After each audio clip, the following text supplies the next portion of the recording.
So this is what I was going to get to just a second ago, and we'll wrap up with this. How does this change the way that you view the rest of the season? We did our picks. We've done ESPN's FPI breakdowns.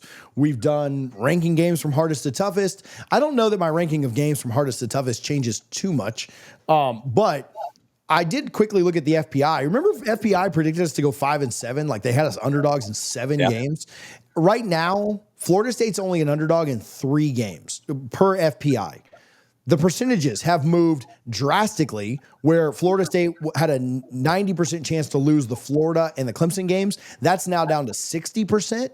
So it's, or I'm sorry, 70%. So Florida State's got about a 30 to 35% chance to win those 2 games.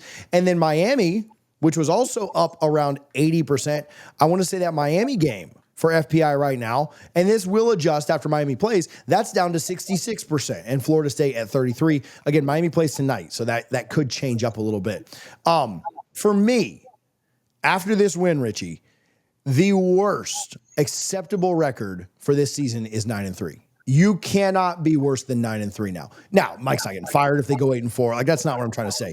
But what you showed last night, and I understand it was 1 game, but with the amount of talent that's on that team, and then the talent that's on every other team besides Florida, Miami, and Clemson, which I think you need to win at least one of those 2, right? I think this really should be about a 10-2 team, but there is not an acceptable loss on this schedule. I'm including the road trip to Raleigh. I'm including the game at Virginia and at Stanford. I'm including Wake Forest, obviously, and I'm including Virginia Tech, and I'm including Pittsburgh. None of those are acceptable losses to me anymore. You lose on the road at Clemson against a team that I still think is probably going to win the ACC.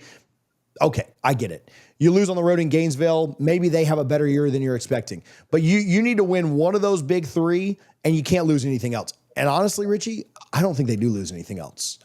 My adjustment for this is I think they're going 9-3 at worst. Now, maybe I'm drinking a little bit too much Kool-Aid after 1 win, but there's no excuse outside of somehow they stop trying. Sometimes they have a lack of effort or catastrophic injuries that could certainly derail you, right? I still worry about the depth on the offense and defensive lines. There are still things about this team that are not perfect. But my adjusted expectation is I'm going from 6-6, 7-5 to there's no excuse not to go 9-3 at this point or better. Listen, I know you're all excited. We'll get right back to talking about the big win against Bama and what it means. But do me a favor. Go check out patreon.com/DFNS today.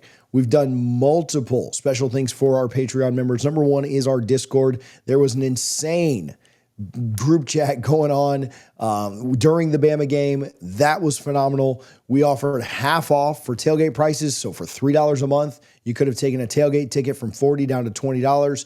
And then we drop all of our exclusive info.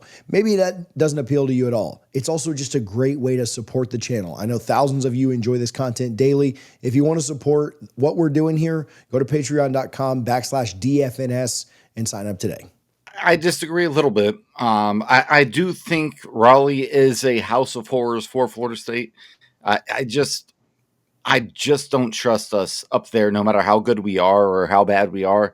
So I'd say 8-4 is the minimum. If you go 7-5 or worse, that's a huge problem, and there needs to be serious conversations about who is the head coach next year. Is it Mike Norvell? Or is it somebody else? So I think 8-4 to me is the minimum, but I think this team has a chance to go 10-2, go to Charlotte, and we'll see what happens from there.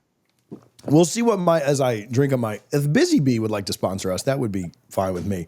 As I drink on my 7,000 ounce Diet Coke here.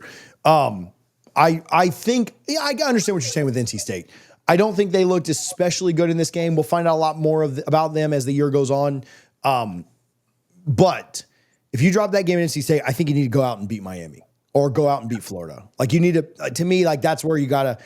And I think we're capable of that right now. Absolutely. There's not a team on this schedule that I don't think Florida State could beat if they have the kind of effort and execution that they had against Bama. So I think we both had Alabama when we did our easiest to toughest games. Alabama was number 1, and we just freaking blew the brakes off them. So there's no reason we can't beat everybody else. And I know we won't, but 10-2 is certainly possible, TJ. It really is. And I'll tell you, if that happens, you're either in Charlotte playing for a chance or you miss Charlotte and you might backdoor your way in by Yeah. going 10-2. It creates a real conversation. If there's a 9-3 Bama team there, you're getting in over them because of head to head. If there's a 9-3 SEC team that lost to Bama, you're getting in because of the head to head, right? So Yeah. I think Florida State, by winning this game, put themselves in a really good position if they can take care of business. You got to go into that Miami game 4-0. You can't, and they won't lose the next two, but you can't trip up on the road on a Friday night at Virginia. And then you really need to go out and I think, listen, I'm not trying to be negative, but let's look at what Miami looks like tonight. Say you lose that Miami game. You're 4-1. Your next three games are against Pitt, Wake Forest, and Stanford. You need to be 7-1 going to Clemson. Got to win all of those. Yeah. Yeah. You need to be, at worst, this team needs to be 7-1 going to Death Valley. And if you are, you might have game day there. You might have two 7-1 teams. If you're 4-0, you might have a 4-0 Miami team coming in here in a few weeks, and you might get game day there. Here in September, we are going to push Sleeper heavily. If you think you know football, then turn your football knowledge into real money with the Sleeper app.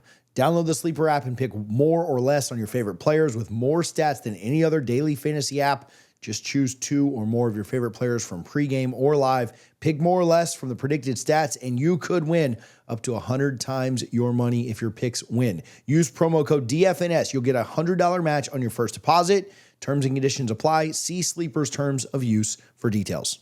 And if the Gators are as good as they think they are, I doubt you'd get game day under any scenario, but you might get a really good matchup there as well at the end of the year. Listen, I'm not trying to drink so much Kool-Aid. I'm not trying to go so crazy with it, but yeah, I mean, I think 10-2 is somewhat realistic at this point. Comment here, the Bama fan flipping off the camera with 2:20 left in the fourth was the icing on the cake. Yeah, he absolutely knew he was on camera. And that was a great moment. Dude, thank you, T-Buck, for the love. But yeah, I mean, I think you have to adjust what you were thinking. Winning this game absolutely changes everything about national perception of Florida State, about fans' expectation, about attendance, all of that. But Florida State has to go out and capitalize, right? Can't go out and beat East Texas A&M by 12 points or something stupid this weekend. Go out and beat the crap out of them. Give your guys some rest before you get into the tougher part of your schedule. Again, I think the schedule sets up really nicely for you. I know November is tough, but I think you get to November with a lot of wins and a lot to play for. So